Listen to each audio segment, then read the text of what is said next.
Olá, tudo bem com vocês? Espero que sim, sejam todos muito bem-vindos aqui ao nosso canal Transcendência. E no vídeo de hoje eu vou falar um pouquinho sobre um tema que algumas pessoas me pediram, me perguntaram, sugeriram, me mandaram e-mails. Então hoje eu vou falar sobre monarquia. Monarquia e os seus valores e as suas relações com a tradição. Algumas pessoas viram no meu vídeo anterior, né, em que eu falo sobre a nova direita e dou as razões, os motivos pelos quais a nova direita não é tradicional. Então algumas pessoas viram lá nos comentários eu dizendo que ideologicamente, ou de uma forma ideal, eu esposo uma visão monarquista de acordo com o Dante Alighieri. Então algumas pessoas ficaram em dúvida porque quiseram saber o que é essa visão monarquista tradicional de acordo com Dante, qual a viabilidade disso no mundo de hoje, quais as relações desse tipo de visão com os movimentos ditos pró-monarquia hoje, etc. Então, atendendo a esses pedidos, eu vou falar um pouquinho sobre monarquia, sobre a visão monarquista, sobre, enfim, uma série de coisas relativas a essa posição, e também falar um pouquinho sobre o que é a monarquia tradicional, ou ao que eu estou me referindo quando eu falo de monarquia de acordo com o Dante. Vocês não reparem que às vezes eu assisti alguns vídeos meus, coisa que eu pouco faço, eu não me assisto muito, mas eu notei que eu não fico olhando para a câmera, né, o tempo todo. E eu explico por quê. Porque tem uma luz bem atrás de mim, e depois de um determinado tempo olhando para aquela direção, eu acabo ficando com a vista cansada. Então não reparem, porque vocês vão me ver olhando para vários lugares diferentes, e é por causa disso, porque essa luz que fica bem atrás da câmera acaba me incomodando. Tem duas luzes aqui que eu uso para gravar os vídeos e elas acabam cansando a minha vista, né, que já que eu uso óculos, tenho um monte de problemas de astigmatismo, hipermetropia e miopia, etc. Então isso acaba cansando um pouco a vista.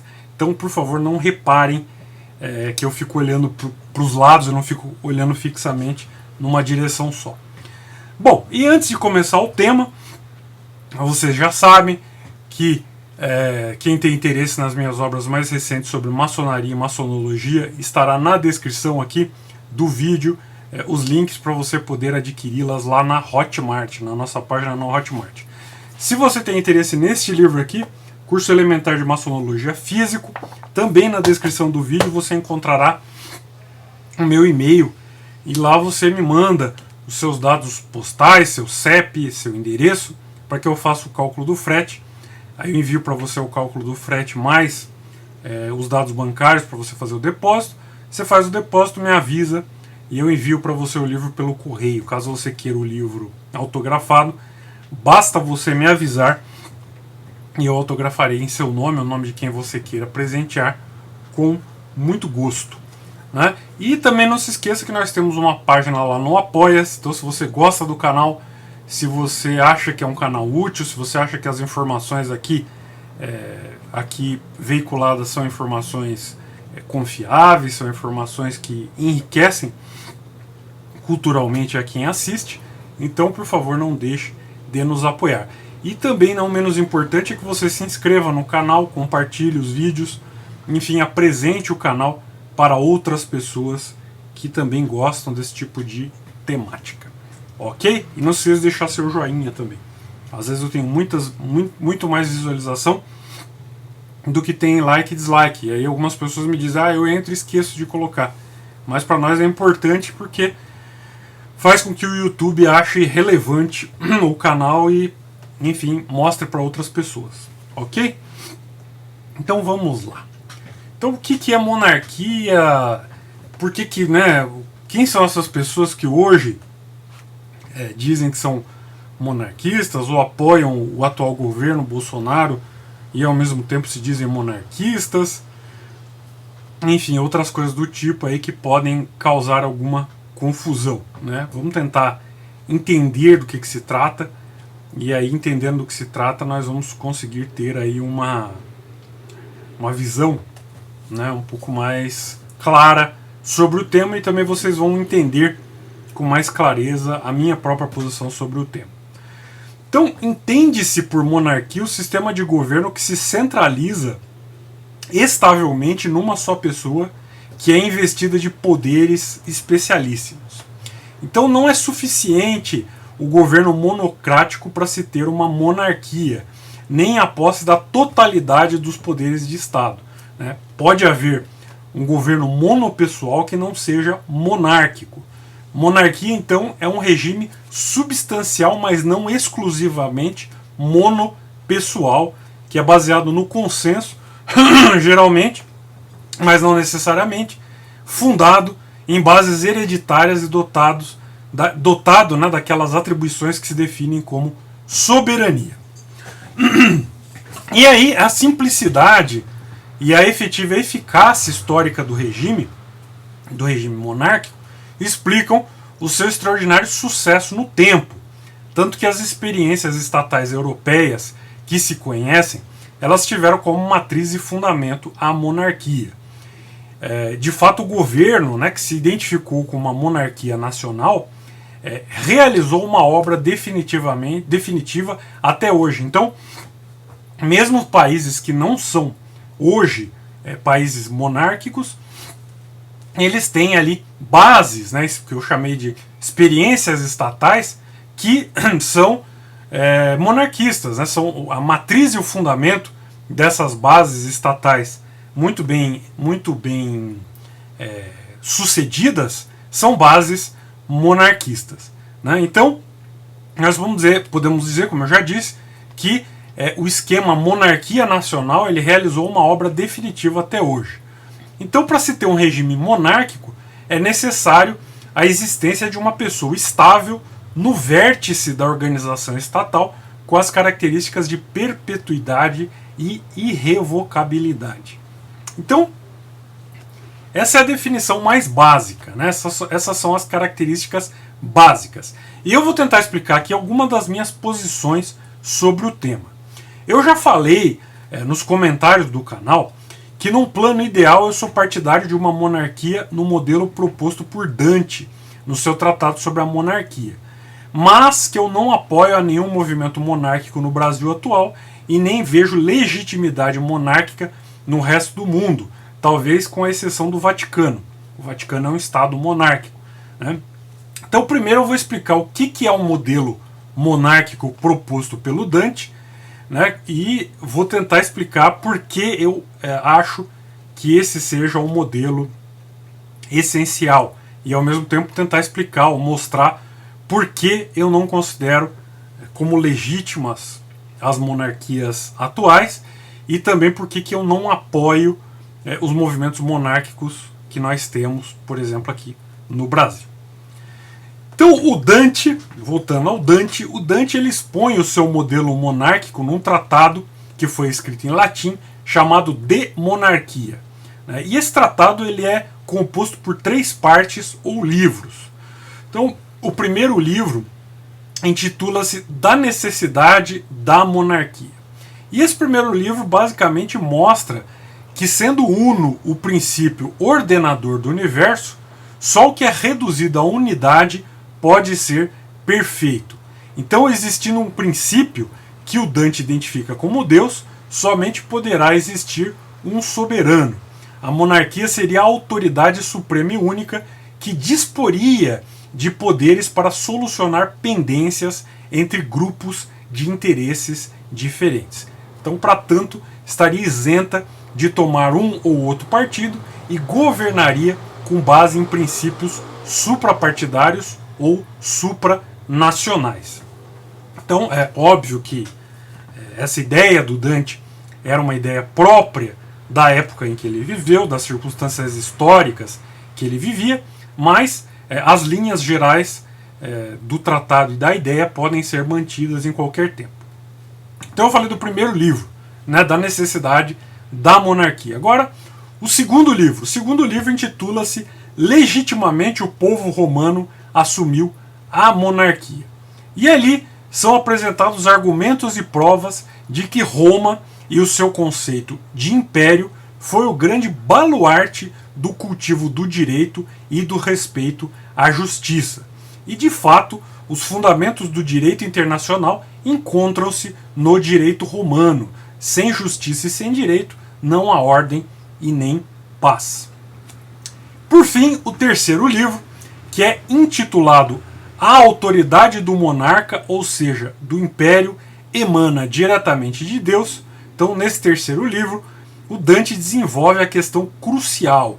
O governo temporal e o governo espiritual estão em domínios distintos e harmônicos. Então, nem ao governo temporal cabe a interferência nos assuntos espirituais, e nem ao governo espiritual cabe a interferência nos assuntos mundanos ou seculares. Então, o Dante argumenta que, assim como os seres são duplos em sua constituição, ou seja, espiritual e material, corruptível e incorruptível, tendendo a amar a matéria e aspirar o espiritual, ele deve ser governado então por dois poderes: o poder temporal, sob o imperador, e o espiritual, sob o sacerdócio, que o Dante identifica com o papado. Então, a felicidade temporal, a felicidade material, deve ser ordenada pelos valores espirituais, tendo em vista que esse mundo é finito, sendo infinita a vida espiritual. Então, o Dante também fala que a natureza é monárquica, a natureza é disposta de modo monárquico, então Deus não deseja ou não aprova aquilo que contraria a natureza. Aqui novamente vou dizer, Dante estava escrevendo na Idade Média e num contexto cristão católico. Então nós temos que conseguir interpretar a nomenclatura que ele utiliza. Por isso eu disse de um princípio superior. Então o tratado de monarquia do Dante, ele teve a sua mais famosa tradução, como eu disse, ele foi escrito em latim, então ele teve a sua mais famosa tradução do latim para o italiano, feita pelo Marsilio Ficino. Ficino, grande esoterista do século XV, que já foi citado por mim aqui no canal diversas vezes, ou pelo menos algumas vezes, como um dos restauradores do esoterismo no Ocidente. E não foi por acaso que o Ficino tinha interesse na obra do Dante, porque o Dante era um grande iniciado. A sua Divina Comédia traz uma linguagem simbólica que esconde um sentido oculto, um sentido que era próprio ali dos Fedeli d'Amore, que era um movimento que aparentemente era literário, mas que comportava no seu interior uma verdadeira organização iniciática. Então a Beatriz do Dante, que aparece ali como guia na Divina Comédia, nada mais é que uma alegoria para o intelecto transcendente e a sabedoria. Essa mulher única, e a iniciação nos seus mistérios sublimes, nos mistérios sublimes dessa mulher única, era o real objetivo de tal organização da qual o Dante fazia parte. Aliás, o Dante deixa isso claro em algumas passagens. Então, por exemplo, lá na parte do inferno, ele diz: vós que tendes sãos intelectos, vede a doutrina que se esconde sob o véu de estranhos versos. Então, é bem interessante esse alerta, para que as pessoas que tenham o são intelecto, vós que tendes sãos intelectos, vede a doutrina que se esconde sob o véu de estranhos versos. E a visão de monarquia de Dante também traz inúmeros sentidos que só a verdadeiramente elite pode compreender. Não é tudo muito explícito ali. Há uma série de ideias que o Dante coloca no seu tratado que não são perceptíveis para a maioria das pessoas. Então, dito isso, e explicada aí de forma sumária a adoção de minha parte para o modelo monárquico de Dante, eu passo a tecer algumas considerações sobre a monarquia e a tradição. Então, pode-se afirmar que a verdadeira direita, sem monarquia, ela está privada de centro de gravidade e de cristalização natural. Então, a coroa em todos os estados tradicionais, ela foi praticamente o ponto de referência principal da encarnação do princípio destacado e estável da autoridade política pura. De fato, o que nós chamamos hoje, ou que nós chamaríamos hoje de direita, né, a sua função principal, a função principal da direita, corresponde, de certa maneira, àquelas funções assumidas antes pelo corpo que se caracterizava pela lealdade à coroa e que era, de certa maneira, correspondente àquelas funções, né, que tinham ali de auxílio ao guardião do Estado e da autoridade.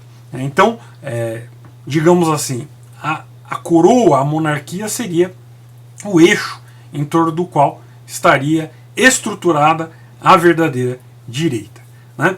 E por isso, mais uma vez, como eu já disse no meu vídeo anterior, eu volto a repetir que a pretensa nova direita, entre aspas, é falsa, né? Não passa de um movimento da burguesia, um movimento dos snobs, né? A palavra snob vem de sine nobilitas, né? Sine, sem nobreza, sine nobilitas. Então, é um movimento de mascates endinheirados, né, que querem a proteção dos próprios privilégios, custe o que custar.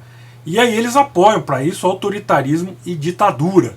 E aqui é importante deixar claro também que não há, né, qualquer identidade entre o espírito aristocrático tradicional e uma ideia genericamente autoritária ou ditatorial, né? Uma certa casta deve estar no poder, posto que ela é a elite, tendo uma autoridade muito própria, né? Um prestígio e uma autoridade inseparáveis de princípios imutáveis, de um certo estilo de vida, de uma essência, né? E esse espírito aristocrático, ele não tem traços comuns com as formas de domínio à base de maquiavelismo, de demagogia, de conchavos, né? A base da verdadeira aristocracia é espiritual, é um sentido inato de soberania, há um desprezo até pelas coisas profanas comuns, aquelas coisas que se adquirem, né, com dinheiro ou que nasceram da habilidade técnica, do engenho ou do talento. Então o desprezo do aristocrata por tais coisas se aproxima bastante daquele desprezo que é professado pelo asceta.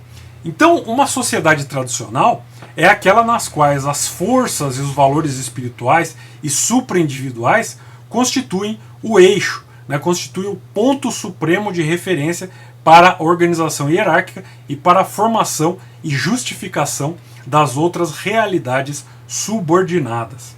Então, a civilização moderna, em contrapartida a essa definição, é uma pura construção e obra de fatores humanos, terrestres, individualistas ou coletivistas, desenvolvendo, tanto quanto seja possível, uma vida separada, totalmente apartada, totalmente divorciada da supra-vida ou da vida espiritual.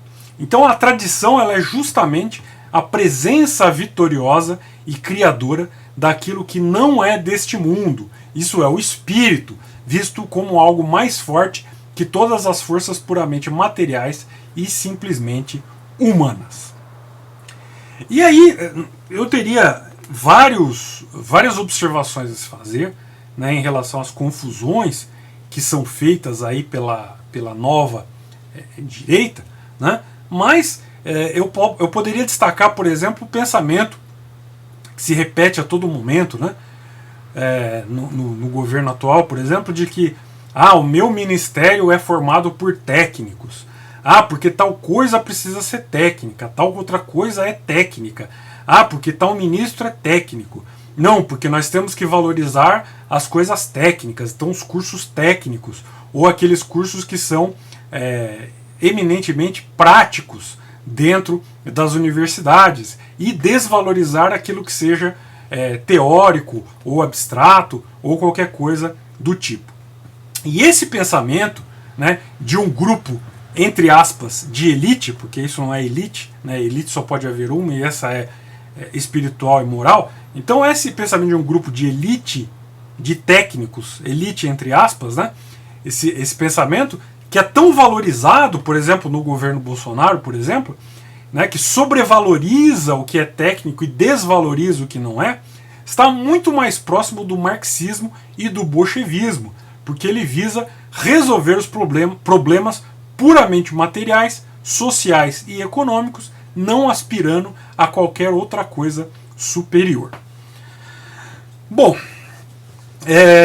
espero que eu tenha conseguido deixar isso claro, né, deixar essas noções claras, e agora eu vou tentar explicar um pouquinho as razões pelas quais eu não vejo legitimidade nos movimentos monárquicos atuais. Né? Creio eu que eu tenha deixado claras as razões pelas quais eu não vejo legitimidade nas monarquias modernas, né? Ou na nova direita, cujas bases estão longe da tradição. Mas alguém ainda poderia perguntar, né, por quais razões eu afirmo não apoiar o movimento monarquista no Brasil. E para responder isso eu tenho que situar os prezados espectadores em alguns detalhes da minha vida pessoal. Então vou tentar fazer isso.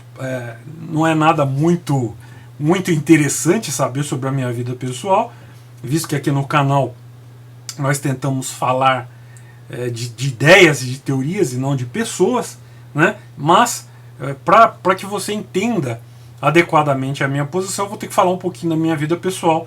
Então me perdoem se for cansativo ou se for maçante, mas eu tenho que dar alguns detalhes da minha vida pessoal para que vocês compreendam por que eu adoto certas posições. Então a minha família paterna, ela é oriunda de uma ilha lá nos Açores, em Portugal, chamada Ilha de São Miguel. E ela estava firmemente envolvida com ideais monarquistas. Então meu pentavô, chamado Pedro José Muniz, ele chegou ao Brasil no século XVIII, por volta de 1750, né, oriundo de uma família fortemente envolvida com a coroa lá em Portugal. E o meu tetravô, o capitão Francisco José Muniz, né, ele em 1829 foi galardoado como tenente da Guarda Nacional. Então, se você não sabe o que é a Guarda Nacional, dá uma procurada nos livros aí de história ou em algum site que fale sobre a história do Brasil. Você verá que a Guarda Nacional era um organismo fortemente ligado, né, com a coroa, com a monarquia. E, como eu disse, em 1829 ele foi galardoado como tenente da Guarda Nacional, e em 1832 ele chegou ao posto de capitão. Né? Então, por isso, familiarmente, nós nos referimos a ele como Capitão Francisco José Muniz. O meu trisavô, chamado José Joaquim Muniz, que faleceu em 1862, ele era chamado na região em que ele vivia, lá no sul de Minas Gerais, ele era conhecido como Patriarca Alferes, porque além de ser uma liderança política monárquica importante, ele era também alferes da Guarda Nacional. Esse foi meu trisavô. E o meu bisavô, o Major Antônio José Muniz, que nasceu em 1842 e faleceu em 1926, ele pegou o período de transição entre a monarquia e a república. E ele era major da Guarda Nacional, e também é desnecessário dizer que ele tinha uma forte antipatia pela república. E o meu avô, Otávio Fernandes Muniz, que nasceu em 1900 e faleceu em 1996, quando eu tinha 16 anos, ele trazia fortes conexões com as tradições monarquistas e aristocráticas. Né? E eu tive uma convivência com ele, uma intensa convivência com ele. Né? E, consequentemente, fui muito influenciado pelas suas convicções. E o meu avô conhecia várias famílias monarquistas que frequentavam ali a região do sul de Minas Gerais ou regiões próximas. E entre essas famílias estava o casal Correia de Oliveira, né, que era composto pelo Dr. João Paulo e por Lucília, né, João Paulo e Lucília, cujo filho Plínio Correia de Oliveira, né, um pouco mais novo que o meu avô, era alguns anos mais novo que meu avô, fundaria na década de 60, aqui na cidade de São Paulo, a Sociedade Brasileira de Defesa da Tradição, Família e Propriedade, um movimento que era intimamente conectado com os monarquistas. E a Sociedade Brasileira de Defesa da Tradição, Família e Propriedade parecia, aos olhos do meu avô, que residia numa pequena cidade do sul de Minas Gerais, né, que os meus ancestrais inclusive fundaram, em torno de uma capela ali, dedicada a Nossa Senhora do Carmo. Então, aos olhos do meu avô, o grupo, né, da TFP, ela era um grupo de católicos fervorosos, monarquistas, e por isso meu avô via-os com muito bons olhos e me aconselhava a que, estando em São Paulo, frequentasse as suas sedes. E lá, nas sedes, eu conheci o próprio Plínio, né, o próprio fundador, o Plínio Corrêa de Oliveira, quando eu tinha por volta de 11 anos. Né? E depois o encontrei em algumas ocasiões, em algumas reuniões, né?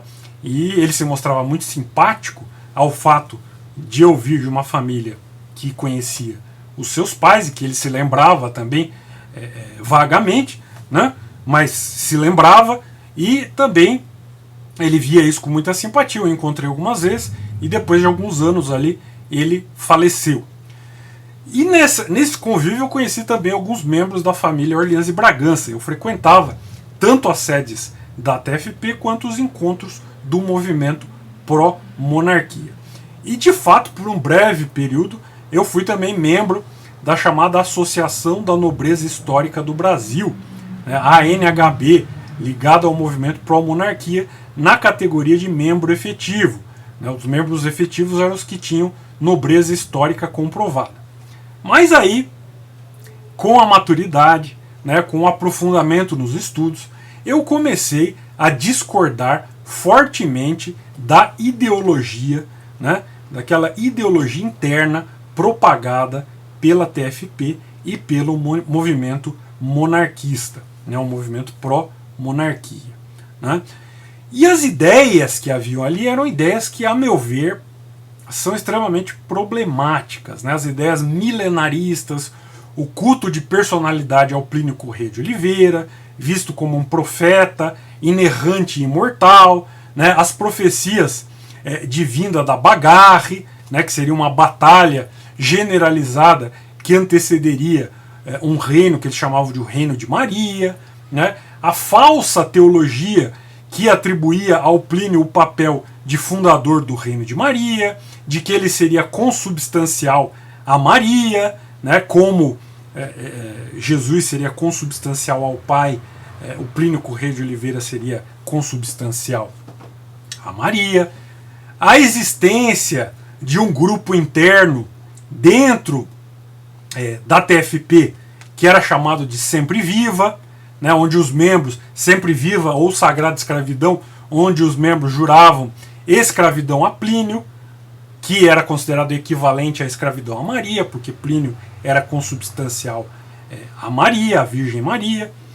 E a existência desse grupo interno, então essas pessoas faziam esse voto de escravidão ao Plínio, né, e recebiam um nome iniciático que sempre começava com Plínio, né, como Plínio Miguel e Plínio da Cruz, que eram dois eminentes membros do movimento pró-monarquia e que se submetiam a isso, né, e que depois vem, por exemplo, criticar a maçonaria, sendo que eles mesmos participavam de uma seita das mais delirantes possíveis, né, coisa que a maçonaria não é e nunca foi.